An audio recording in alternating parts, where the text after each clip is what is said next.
Hey dudes, welcome to Splat from the Past, the only 80s themed horror and sci-fi show where things can get totally radical. Now today, I will be welcoming a very funny Bay Area comedian. Her real name I can't give on the air, but her stage name is Jen Eros. She's a very funny lady. I've only known her for a couple of years. I met her late in the game, and I think she got into the game late.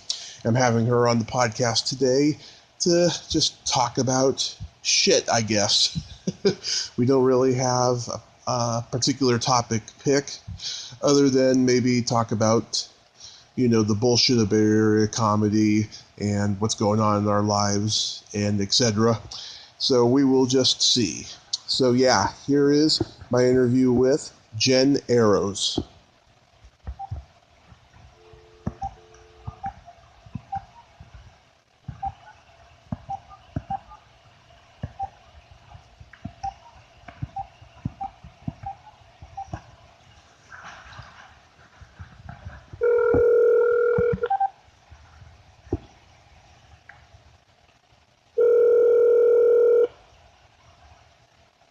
Well, hello, Tommy. What's up, Jen? How are you? Oh, I'm doing well. Just watching 007 make a fool of himself. Which one? Oh, when he proposed marriage. 1960 something. Sean Connery? No, actually. It's, on Her Majesty's Secret Service, 1969, Agent 007, George Lazenby. George Lazenby. And Telly Savalas is the bad guy. Yeah. Classic. Wow, how are you doing? Bio-warfare. I'm doing great. How are you? I'm doing pretty good. Still waking up, but I'm doing pretty good. Ugh. So, have you gotten out to any open mics lately? No. I just take the comedy wherever I am.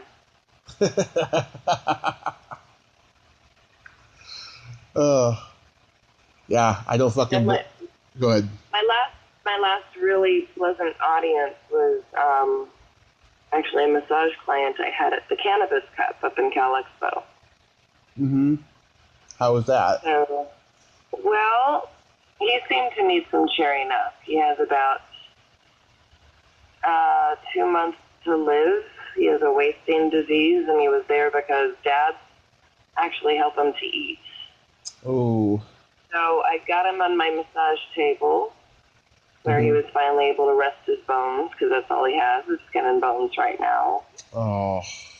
And I was feeling like, my life can't suck worse than this guy, so what do I say? Yeah. I reminded him of the time I once dated a leper. Of course, the guy broke it off. That's so fucking wrong. I love it.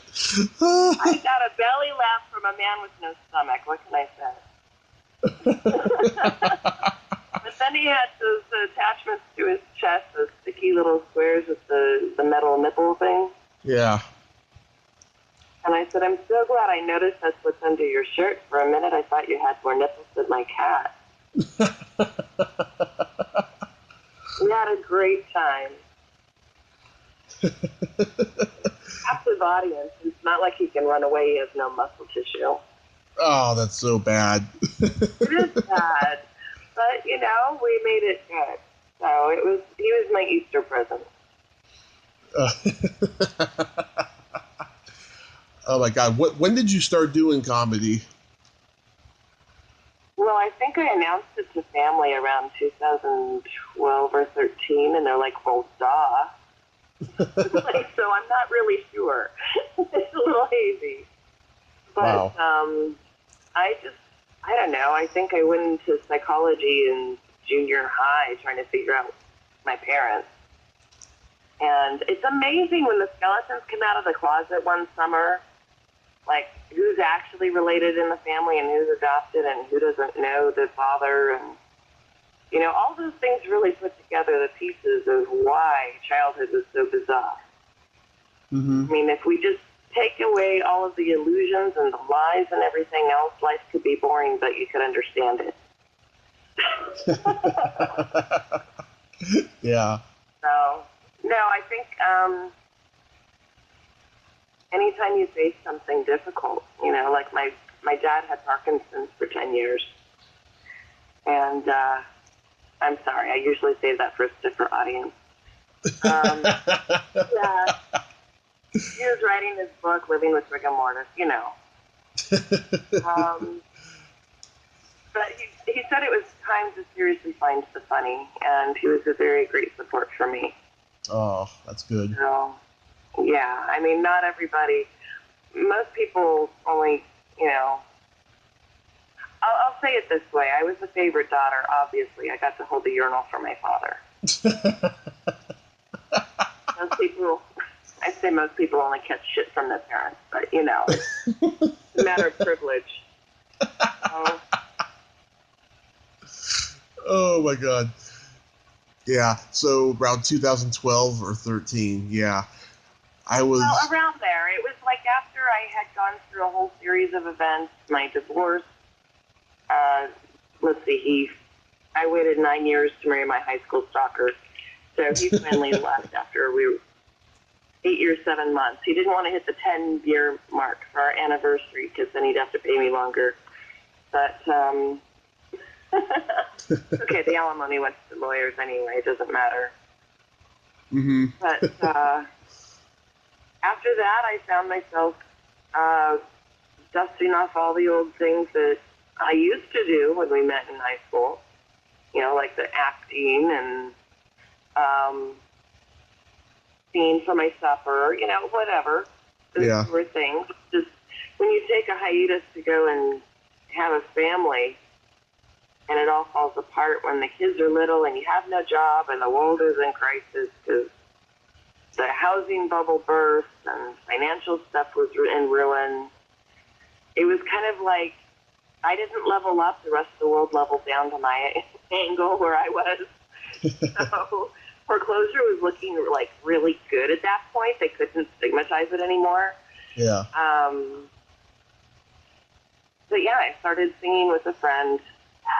Really nice restaurants, the ones with tablecloths and heavy sauces and expensive bills.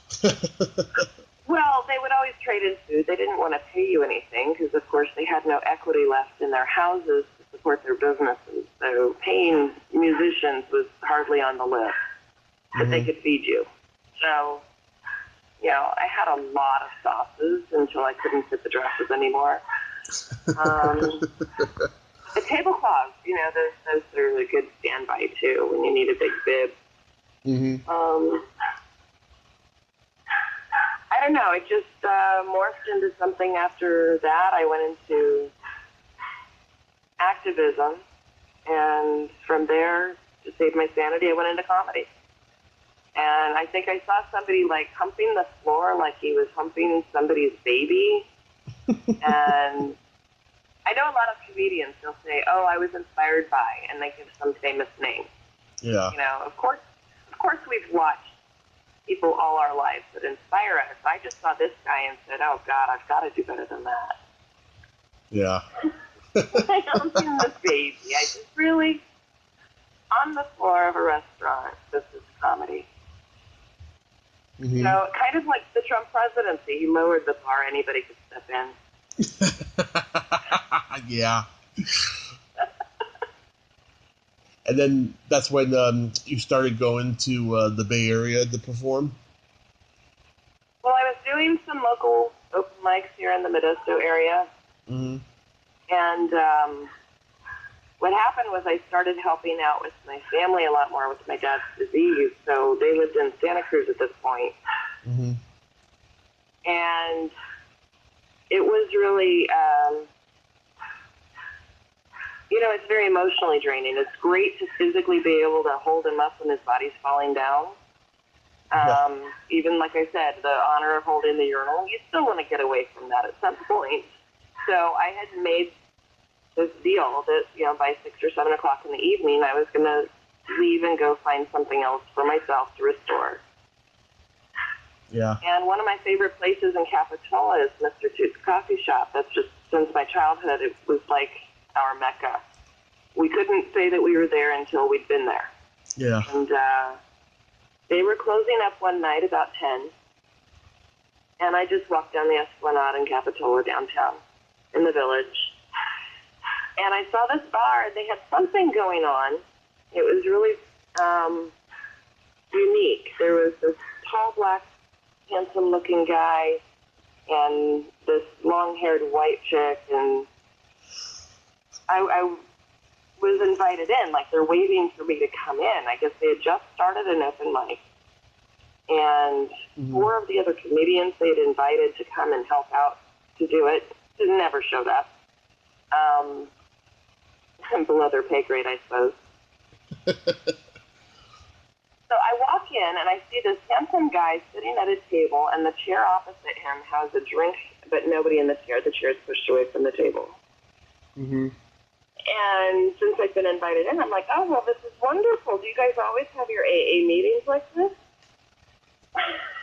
And what was going on is they wanted this audience. It was teetering. They're trying to do a 2-hour show between the 2 people without the support. So they got brave and invited people from the audience to come up. So I just, eventually, when I got up there, I had some stuff I dusted off, like the Blamous Choice Awards, you know, for the fast food restaurants that really cater to the lifestyle. You want to make sure that they have their refreshing purgeable. Or maybe the drive-thru has that garbage can with the extended neck on it. So you can just keep driving around and around and around. I mean, that's a supportive thing. So, but I told them that, you know, the year before, the Blamous Choice Awards went to KFC. And the guy had just been talking about, you know, he picks up on women by showing up, you know, at these dances with all these black women with his bucket of KFC under his jacket. So he was very curious. How did I come up with this as the Blamous Choice Award? What other fast food company do you have to cook for after your meal? I mean, seriously. Yeah. Oh my God. Bill was very good about encouraging me. Just, if you want to do this, are you into this? You should do this. And he was going to hook me up with all these different things. And I thought my dad's words were important, and it was seriously time to find the funny. And whatever you're going through, you got to have some gallows humor. Yeah. There's so many things that you could cut your wrist over, but, you know, at least let it be a seasoning of your salad. I'm just saying, life isn't over. Yeah. And the challenges you survive, having humor involved really helps. I agree so much. I agree. Yeah. It's a lot cheaper than drugs and therapy. Absolutely. Although you can get both doing comedy. You can if you hang out after hours, which I don't. I just go in, do my set, and leave, and that's why so many comics in the Bay Area fucking hate me, because I'm not part of the fucking club, you know. Well, it's not that they want to push their drugs on you, it's more for them. But even construction workers, they know the coffee breaks and the smoke break, that's where you get all the information. See, I go to a party, I don't want to leave before 3 o'clock in the morning, because that's when I get my best leads. That's when everybody's family are naked or something, or both. Yeah. And that's when you get all the information, is by hanging out. And yes, I have a van to sleep in, but I much prefer just sacrificing some values and having a bed, or a broken down hide a bed at least, sometimes. You know, sometimes. I only start the rumors I can live with. But I think it doesn't necessarily have to be hatred.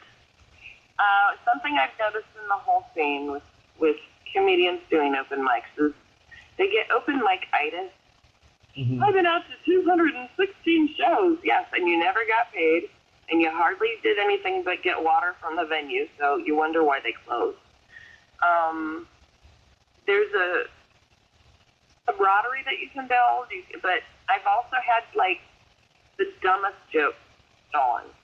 from people who weren't going to go anywhere with it anyway. Really? Yeah.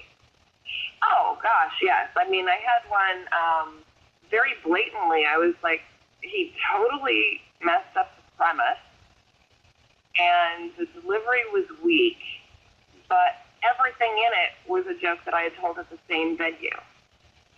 Mm-hmm. And I just, because it was before gay marriage was legal. And so I said, and they were really pushing it, and it was looking like it was going to pass. Uh-huh. And I said, well, even before this, I always thought, the best lesbian relationship was a lot like Rochambeau. Because you don't need a paper to scissor, and it rocks. And this guy actually made some reference to rock, paper, scissors. He actually made something about gay marriage. I'm like, how did you not know that I had just shared that 2 weeks ago in the same room? Yeah. It's got too many telltale signs. But then I get people that come up to me and go, oh, God, I remember that one joke you did. And I'm like, could you remind me, please? Because I've already forgotten. And that's the thing, is you never know what's going to hit, who's going to carry something away from your set that they relate to. Mm-hmm. It's when you get that feedback. That's the adrenaline rush. Like, I made an impact somehow. This just made whatever I had to say a little more valuable than just me spewing something, like after KFC. But I miss it. I need to get back in. I've actually got a little more freedom coming up in the next month or two. I'm hoping, because every time I plan that, it doesn't happen. But I just had to pull away from the radio show. I was falling asleep getting into San Francisco one day going, why am I driving this other guy to his job? We're not even fucking, right? And he's on a super morning schedule that kept going earlier and earlier in the morning because summertime hours and working with a welding company. Yeah. And it was just some dude I met through karaoke that a friend of mine said, hey, Jen, could you help him? I'm like, oh, yeah, I'm there. Hi. And there was a lot of comedy fodder built from that because, of course, he needs an education on politics. Gave me a captive audience again, so I'm up for that. I had someone move into my house for a while, divorcing her husband. I thought, well, that was great. I'll help her any way she needs so she can quit torturing the poor guy. Mm-hmm. And she went back to him. I'm like, by that point, I was so worn out and broke from her. I was like, dude, you can have her. Please, take her off my hands. I was just thinking she was going to move to Illinois or something. It didn't happen, but I'm getting better at saying no. Mm-hmm. Getting better at carving out my time for me. And I've been funnier lately. It's weird. People are telling me that. It's like I've come out of this cloud. Huh. All the duty to getting certain things done. You keep the gallows humor just to get through it, but no, I'm having more fun right now. Oh, that's great. That's the point I want to share with people. Mm-hmm. I see too many people go up and they're being dreary about this and that, and of course I like making people think while having a good time. Yeah. Especially if it makes them question their lives, because, like I said, anybody could split their wrist. You got to choose when and where. But there's things that we can all gain from each other just in the interaction. Yeah. And hasn't killed me yet, so here's the formula. Right? You go through something and go, wow. I went through fire and came out with buckets of water for the next people going through it. Wow, that's profound. I read it in a meme.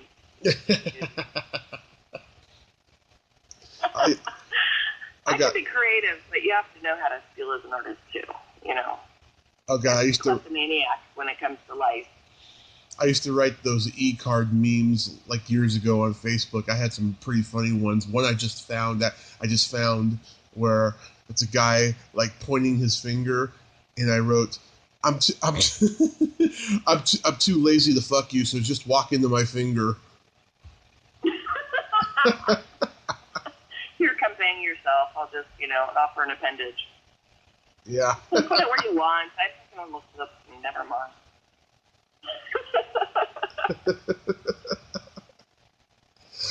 Oh my God, crazy. I know. I had somebody hitting me up last night, actually. I'm house and dog sitting for a friend who's gone to the Philippines. Mm-hmm. And something I had grown to really not care for is the cameras in the house. And it turned out that they were, not working for a period of time. Until last night when somebody wanted me to show them something online. I'm like, no, I see that camera light is coming back on. I'm on, If that dog goes missing and they say, where'd the dog go? You could say, remember, you went to the Philippines. You ate it. No. Nah, Thayer needs a bath before any of that happens. I talked to her. Yeah, I'm not a little. So yeah, I just thought it was really interesting. Here I have this guy with this video chat last night, and another guy with a video chat, and another guy with a video chat. I'm like, I never do this. Who are these guys? Finally, just old and new friends. Oh. One's leaving the area. Another one I saw doing comedy down in Fresno, and he's been touring all over. And I don't really get involved with comedians, because they get such fucking egos. Ugh. There's more alpha males in comedy now than there fucking ever has been. I know, and they're all wearing dresses. What?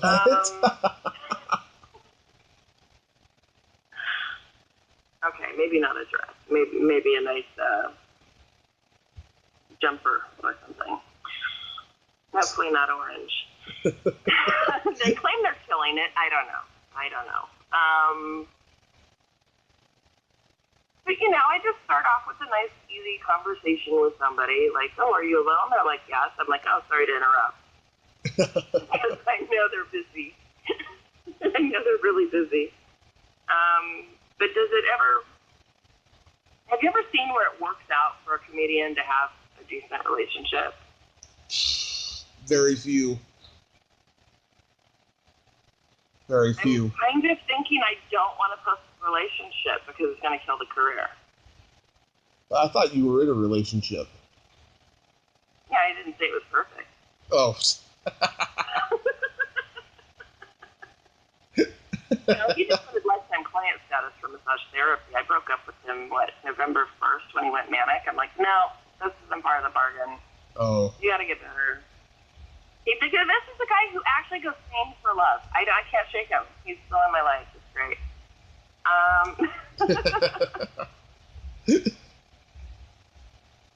It's not perfect. He still has his family. They're the ones that are actually loony. They're just undiagnosed. So. But no, I have a lot of friends. I have a lot of freedoms, and my biggest thing is I declared it the year of Jen, so I'm enjoying it. And my guy would get these questions like, you let her go do comedy in these places? You let her, stay in her van or at other people's houses? It's like, let her. Have you met her? If you know Jen, no, she's calling the shots. And he's had guys hit on me right in front of him. Hey, baby, I want to suck your toes. Right? Yeah. And there was a guy before that I had dated, and it's the older boyfriend by 3 years older than him. Wrong number, I dated for 3 years. And I had somebody, write their number down on a $1 bill and throw it across the bar at me. And I wanted to see what the denomination was. I didn't care what he wrote. I get all up like the gorilla's going to protect his property kind of shit. And I looked at him like, down, boy. What are you doing? I wasn't going to fuck with this guy to begin with. He doesn't even like massage therapy. I wish he'd quit bugging me. Yeah, but this one with Jim and I have been hanging out for about a dozen years, I suppose. Mm-hmm. You know, the other guy I dated for 3 years, I was just waiting to figure out which health insurance policy to buy. But, you know, that's how that goes. It was a quandary because I was trying to really nail it down. I asked him the question in the beginning of, so you sell insurance. Going through divorce, obviously Cobra was going to be over $400 or something. 2 little kids at the time. I'm going, well, what kind of coverage do you have for, I don't know, bedroom accidents? He's like, what kinds of bedroom accidents, right? Right. I'm like, well, you know, the usual ceiling fan, bedpost, and butter. Let him figure it out. And from there on, he just had to know me. So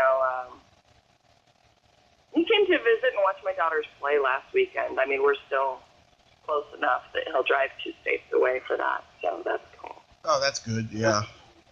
Yeah, there's some people that you never want to get rid of in your family, and in your life, I should say. Families are optional. I've not seen too many of them stepping up, but I just cut to the chase. Somebody starts hitting on me. I'm like, I'm polyamorous because, you know, for God so loved the world, I've got a lot of catching up to do.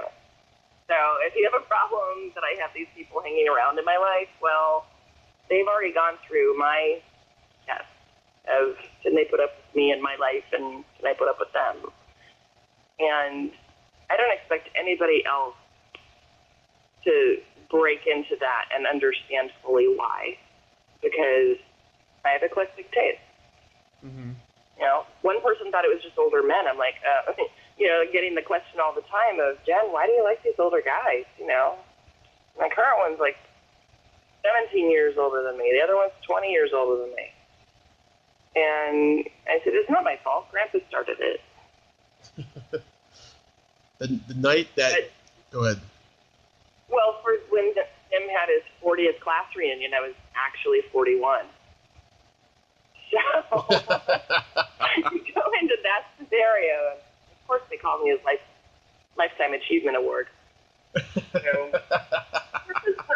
it has its perks. They think he was robbing the cradle. I just said, no, I was stealing from the crypt. Don't worry about it. I'm not ready to die yet.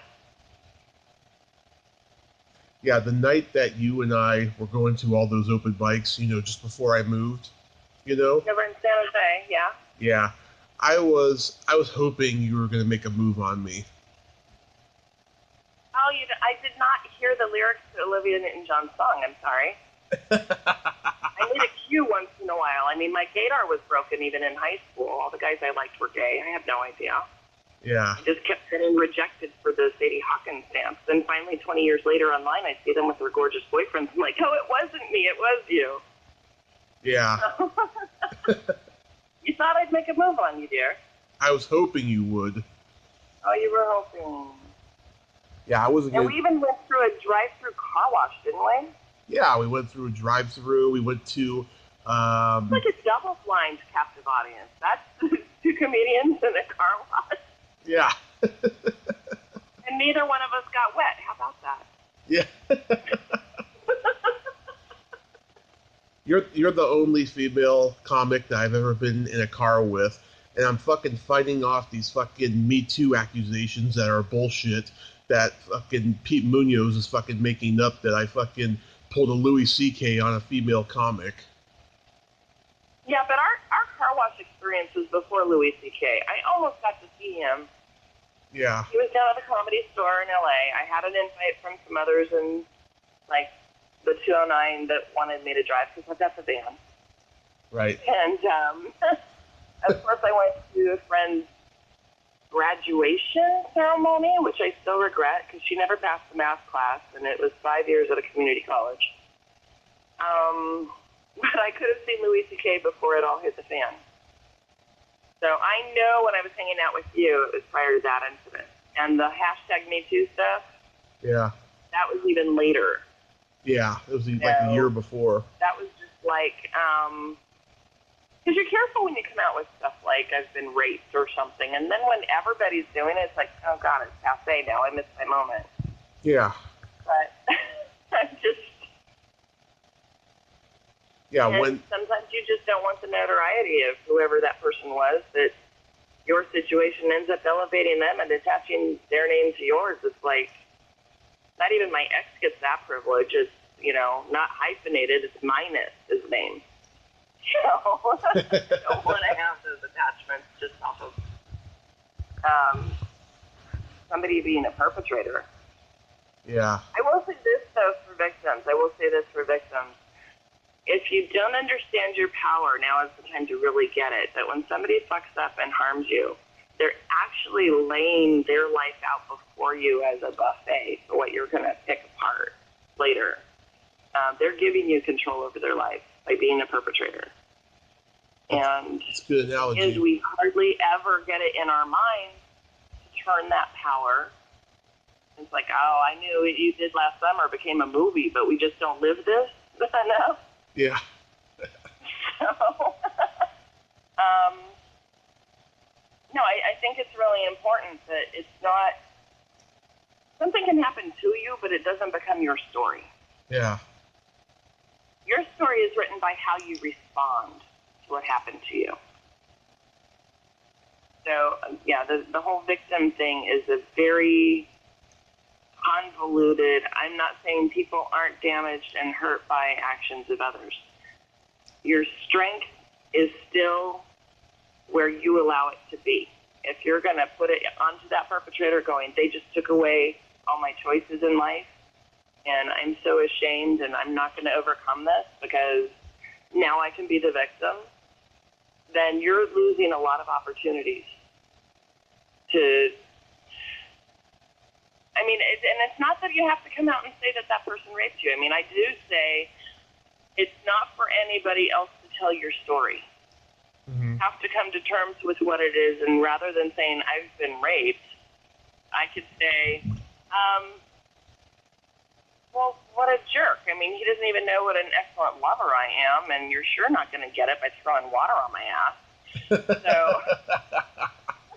I didn't give anything up to him that he can, sit there and jack off to anymore. He just kind of blew it. The approach was wrong and dry and shit.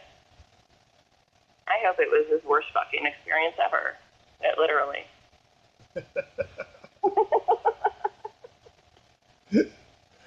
Yeah, fucking what happened with me after I got out of the hospital, I was pretty angry from, all the anesthesia and everything that happened to me before the accident, So I got really angry and raunchy on stage. And then all the comics, within a year, all the comics who fucking hated me said, hey, let's take his act and make it a reality and say that everything he's talking about is real, And then once Me Too happened, then they went fucking nuts. And then I've been fucking fighting it off for the last year and a half. You know what happened to me? I had all these female comics come on my podcast and have a nice chat like you and I are having right now. And then by fucking last November, they all fucking unfriended me because they heard shit from that fat fuck Pete Munoz. Yeah, I don't mention his name either. He still owes me so much money to think about it. He owes everybody money. And guess what? I called him out. Before he blocked me, I called him out, and oh my God, I mentioned how he owes everybody money right there on Bacon. I said, you owe fucking people money, you still sleep on your fucking sister's couch, you fucking had a kid because what did I say? I said you had a kid because, you're banned from all the fucking schoolyards or something like that. Oh, he did not think too highly about that. He fucking blocked me after that. And I had all these likes, too. I do wonder about the anti-abortionists, if it's just that we're, taking away their options on the dating scene. I don't know. Because the underage, protect your children, kill them first. What do you say? No, I have two lovely children that I kept. I had options. Uh-huh. But I do go by those abortion clinics, and I make sure to thank the people with signs going, wow, I didn't know where this place was. Thank you. Now we just get off the lawn and quit driving down the prices of the sign holders. I mean, seriously, the guy over here at Mr. Pickles isn't making enough now because you're holding your signs out here for free. And you're costing appetites with those bloody baby signs. Come on, could you just... Oh my God. But other than another friend of mine going, eat a bag of dicks. Yeah, there's very few white males in that age group usually holding those signs that anybody would trust a child to, let alone their decision about what you're going to do. Mm-hmm. You know, I have friends that would adopt. It's okay. Well, why haven't they adopted the rest of the population that needs adopting? They're kind of slow on this. Okay? It's like, if adoption would just happen and you didn't have them aging out through the process and you didn't have them turn into concubines for the priesthood, I'm just saying. It's one of those arguments that has been so well worn. It's amazing that it comes up to these degrees of, oh yeah, the baby's fully born, and then you go in a back room to execute it, flip the coin with the doctor. No, that's not how it works. I couldn't go and get an abortion the fourth time I tried. I'd eaten a cracker, okay? It just, they can't put you under with anesthesia if you've eaten anything, but they don't send you home with any paperwork to know this shit.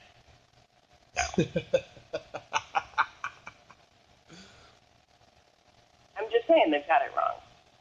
Mm-hmm. I kind of admired how carefree that one girl was. I said, oh yeah, this is my sixth. Wow, can you imagine all the presents she doesn't have to buy at Christmas?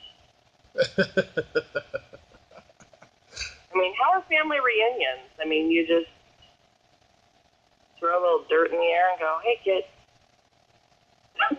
Hey, Uncle Silas. Ashes to ashes, dust to dust. I don't know. I think abortions should be legal up until 18 years old. You should have that right of revocation. They always did it before. I brought you into this world, I can take you out of it. So maybe it's an afterbirth abortion, but I don't think we should have a limit on when that happens. I think you need to see what the character of the person is, if they're worth having in this planet, and are they doing what they're, what is generally good. That's a Cosby joke. Is it? Yeah. Oh, God, I'm going to Jell-O. I'm going to Jell-O.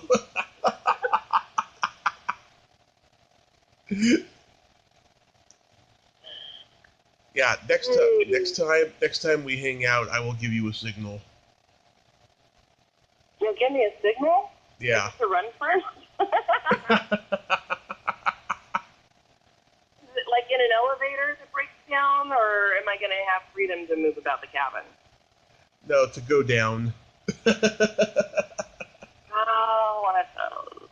Well, that's just like everybody I got messages from last night. Mm-hmm. Tell them all. I'm sure you have things well in hand by now. But, yeah, I hate to be talking to you right now. To me, that's like coitus interruptus. I'm sure you're well into it by now. So,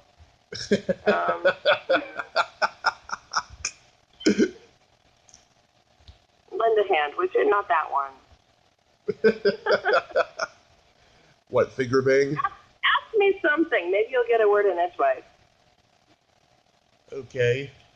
Do you like to get finger banged? Oh. On the regular, but I don't need anybody else in the room with me. Oh my God, in high school, I was the boy that all the girls went to when they wanted a finger bang because I got very big hands.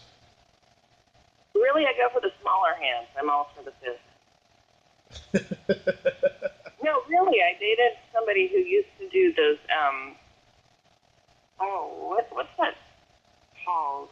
Forensic dentists. They identify bodies by their dental work. Yeah. Right? Yeah. Well, considering I divorced the cop, he didn't know how to use the handcuffs, I still got away. but I had to see which one was going to be better at the cavity search, obviously. I've never seen a dental chair with stirrups before. I mean, this was really kind of interesting, and there in his jockey shorts. And perfect for today, welcome to the Kentucky Derby is today, and Nick Sardini is today, and may the 4th be with you, and all that is today. And I'm like, I don't have enough wine. There's 4 bottles on the counter, but they might want me to share. So, yeah, no, I got really excited needing a visit recently, and I tell me I wasn't scoping out his hand. Seriously. People don't understand this. I am like a leader in microaffections. Seriously. You can see his microaggression complaints and say, no, I'm the leader in microaffections. I mean, I'm not to the point where I'll date an Asian on meth. I really don't think I need to hire a search party before sex. Yeah. Just in foreplay. I hate when people are just horny as fuck and you can't find it.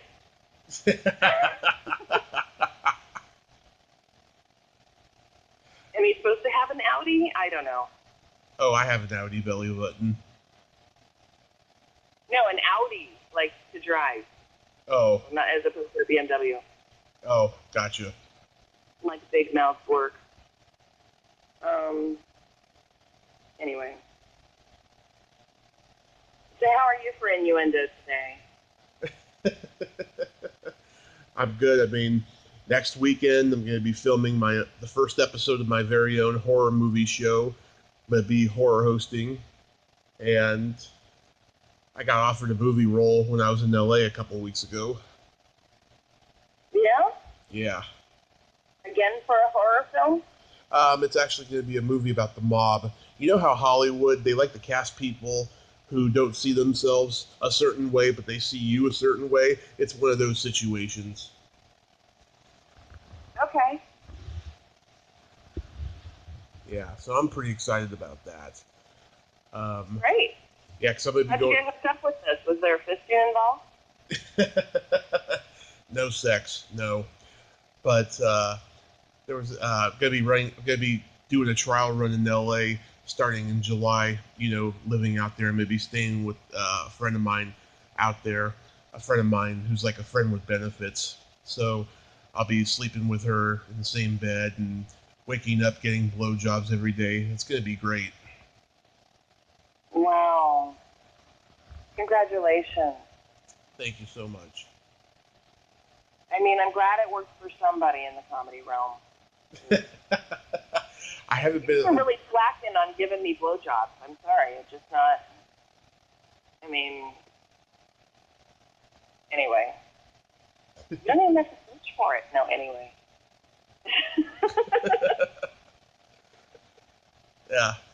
I'd come up with a different strategy then instead of the blowjob thing.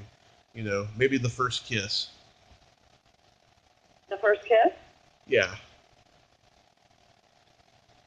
Yeah, don't generally lead with the blowjob, because then they'll start judging you. Like, gee, does it taste like ammonia? Is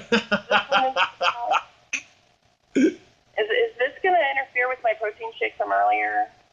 Not only that, all the flavors, cum drops. This is amazing. The 31 flavors. I heard when they came out with the Hawaiian Pineapple Express, it really went viral in the Castro.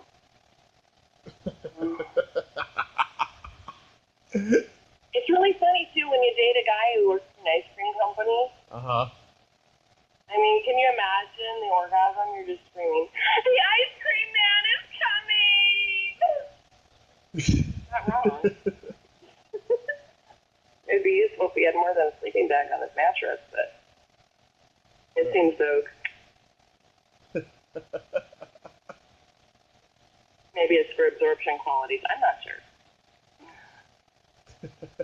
Oh, great. I have 2% left on my phone battery, so I'll charge it while we're talking. And now my mom's calling in. Did she just hear me scream about the ice cream man?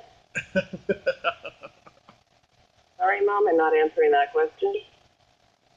I won't give her the lead to your podcast. I never listen to other people. I never listen to my own podcast. Really? So, yeah, to get up in arms about what people are saying or hearing on those. It's just like, no, I just wanted to call and chat and, bust some balls today. This is great. I haven't listened to your podcast. You did or did not? I didn't. I didn't even know you had one. Oh, well, I was out at mutinyradio.fm. Oh, yeah. Everyone's at Mutiny. Saturdays. Yeah. It was on Saturdays, 2 to 4, Friends with Benefits. I'm sure there's something in the archive. Mm-hmm. Yeah.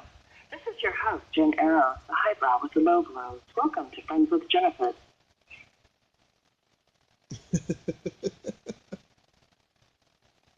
It wasn't as sexual as it could have been. I was actually pretending to be involved with, all these friends of mine that have great things going on and sharing the radio with them as I'm really just trying to glean information of how to use the board. And, I didn't have to go out and buy my own setup. They just have an archaic one from the 1960s that Pam Benjamin never wants to get rid of. Yeah. But it's a great board. I mean, I saw the one at our church going, wow, all of these are so streamlined and nobody knows how to fix shit with this thing. Show me the goodies. I want to see how these wires all connect and get rid of that hit going on when the pastor is speaking, and it's not the snake. I know what you're thinking. It's not the snake. I'm kind of church. But just to understand the sound equipment was worth the education. And I just like adding to my tool belt, different things I can do. I've done balloon animals before for an adult friend finders meeting because, of course, they were bored and acting like it was a 7th grade dance. Nobody actually comes off the wall until the last 10 minutes before the lights come on. I want to see you make a balloon animal. Well, it was amazing because they were actually wanting me to create a lot of swords. There was a lot of sword fighting at this particular one. I don't know why. But, yeah, it was definitely breaking the ice. And, you are a good icebreaker. Well, there's a lot that doesn't throw me in really awkward situations. I just look at everybody as, yeah, okay, it's an awkward situation for you too. Awesome. Because we are all familiar with that. We're all familiar with that feeling. And so if you have zero expectations, you're probably going to get out of here unscathed. It's okay. Expectations fuck up the worst and the best relationships. Mm-hmm.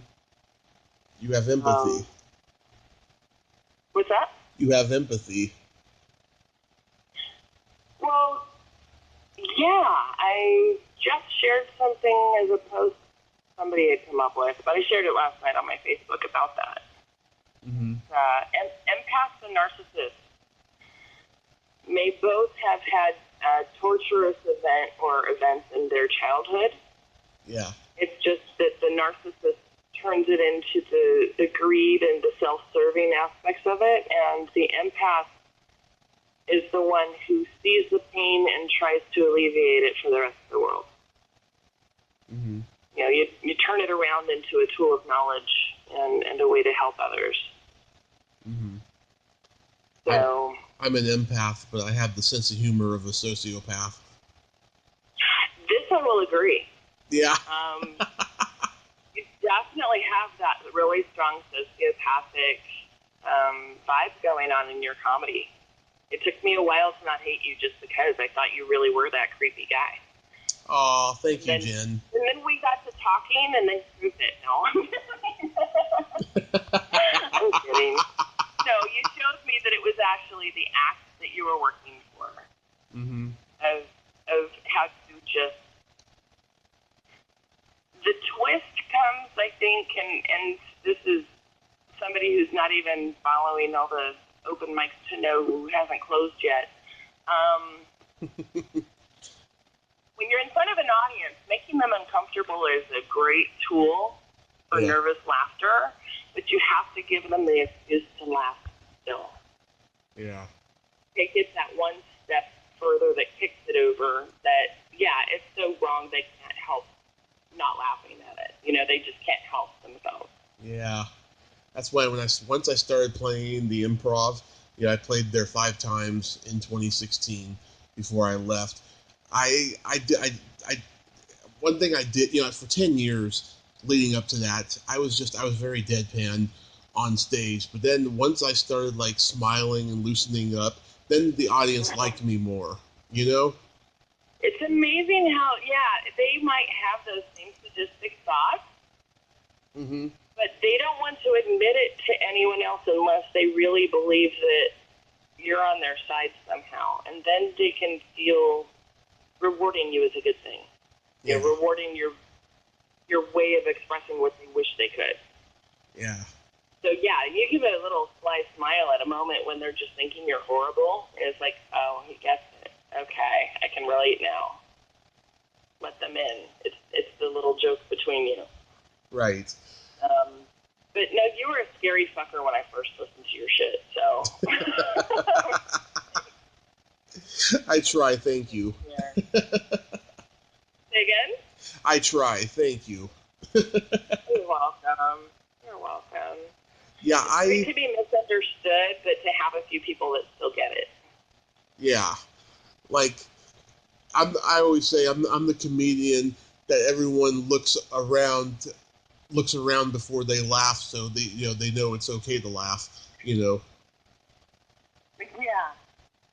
Yeah. Well, I don't think this country has a clear view. I mean, we don't have a market on sanity whatsoever. We have no claim to that anymore. But the pretentiousness has to be gone. Mm-hmm. And sometimes that's all people can cling to is image. Yeah. They have that thing now called identity politics, which fucking pisses me off. Well, it's not like they did any poli-sci classes before this came up. So. or no poly want a cracker. But then if you eat the cracker, you can't get the abortion. Are you not listening to me? I'm just saying. You gotta time this shit. Timing is everything.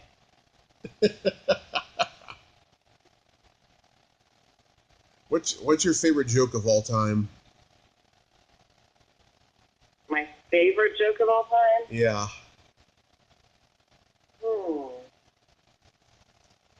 I don't know if it's my favorite, but somebody really liked that I was referring to my boobs as weapons of mass distraction. Another one really likes the one about, now you're not just talking about of my jokes. Any jokes. I could do the whole mental masturbation on my own jokes being humorous, because otherwise I wouldn't throw it out there. There's only one way to rock. My favorite in sharing, I would say, had to be on Easter with this guy who's dying and getting a belly laugh out of him. You know, just about dating a leper. Somebody in a worse case scenario than him. And when you can find that and bolster somebody, that's where you're sharing more than fun. You're sharing love of humanity and connection. And I think anything that can draw us together right now is essential. Mm-hmm. And if it can help us heal, that's a bonus. Yeah. So that's where I lean. I'm not going to say that there's one joke out there because it's probably the next one. And I like that opportunity of not knowing when it's going to hit or how it's going to transform somebody. And just stay engaged, stay in the game, keep a sense of humor. Don't be too hard on yourself. Somebody else feels it. Take it as a badge of honor. If they fuck it up, take them out at the kneecap. But people have stolen my jokes. I still fucking do them. If someone is like really like raising hell about it, of like who did the joke first and everything, fucking let them. I know I fucking came up with it first. Well, but there's so much to the collective consciousness. It's like I was so perturbed to see somebody who's actually hosting rooms over in San Francisco, and he came up with something 3 years later about, with Trump in office, Orange is the New Black. It's like, how many times that's already been spewed? I probably did it in his room 3 years before. Mm-hmm. And they post these things on Facebook. So there's a time of day go back. If you've got video, if you've got audio, you can fight it out. But nobody's going to fucking be paying you enough money to go to court on these things. I mean, unless you already have the name of, even Robin Williams would cut a check to somebody if he was going to use their joke, but he had an avenue to use it. Yeah. So there's a way of etiquette, and for the people getting butthurt, it's like, great, so other people relate to that, then I'm on top of something here. I tapped into something here. Something in the universe, the collective consciousness, is that 300 monkeys syndrome, where you got 3 separate islands of monkeys where one monkey decides, well, my food got dirty, I'm going to go wash it off in the water. And suddenly everybody on that island starts picking up on this over time. So a month goes by, now you've got 30 monkeys that are now washing their food in the water. Mm-hmm. And then there's a second island, and then they start doing it. By the time the second island has adopted this process, the third island, everybody's doing it. That's right. The 300 monkeys. Now that we have social media so prevalent in our everyday, in our hands, dinging everywhere we go. Yeah. Cars. We're not isolated to the point where we can really say, I am an individual that created this only, and nobody else is going to think this way. I'm that unique. No, get over your bullshit. Yeah. But if an event happens and it hits everybody, and you have the timing to get in there with a meaningful message that is true and hilarious and relatable, Mm-hmm. they look at you like a god. So how are you not going to feel addicted to that? How are you not going to feel like ownership in that? Yeah. But it doesn't mean it's unique. It's just you're there first, or you're there loudest, or you have the best microphone in the right place. And, there's a whole lot of different things that come together that make it, wow, you're a star. Mm-hmm. But you listen to the two.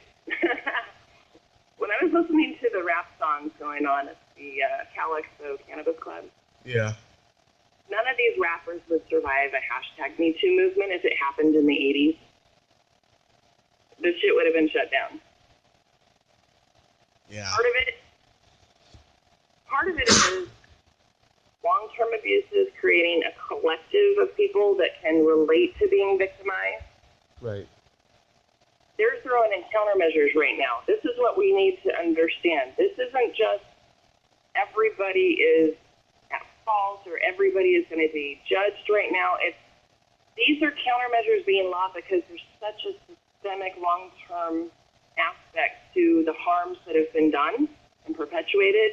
Mm-hmm. When you're trying to change it, it takes momentum. It takes a collective to get you there. But what you're losing is the sense of humor that allowed people to go about their day and not have it be a catastrophe for them. And that's, I think, our job right now is during these battles, find a middle ground that's going to bridge the gap. Make everybody question why they're so vehemently opposed to everything.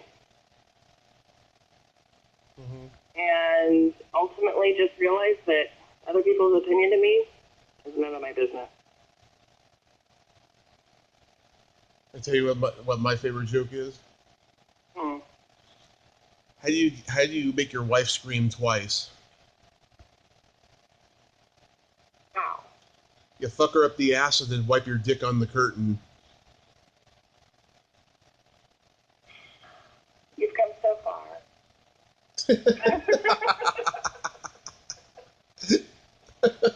I have. My little amoeba.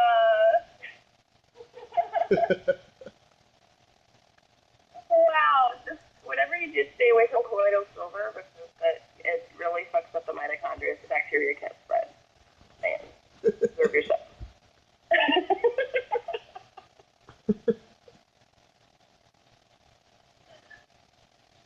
Okay, so let me ask you. Are you having a good time?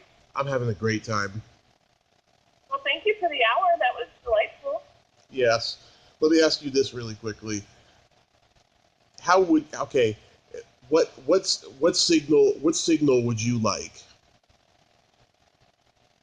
What signal would I like? From you or from anybody? From me. From you? Mm-hmm. Well, you could always give me an hour on your podcast. Okay. Ding, ding, ding, ding, ding. Thank you, Tommy. It's very flattering.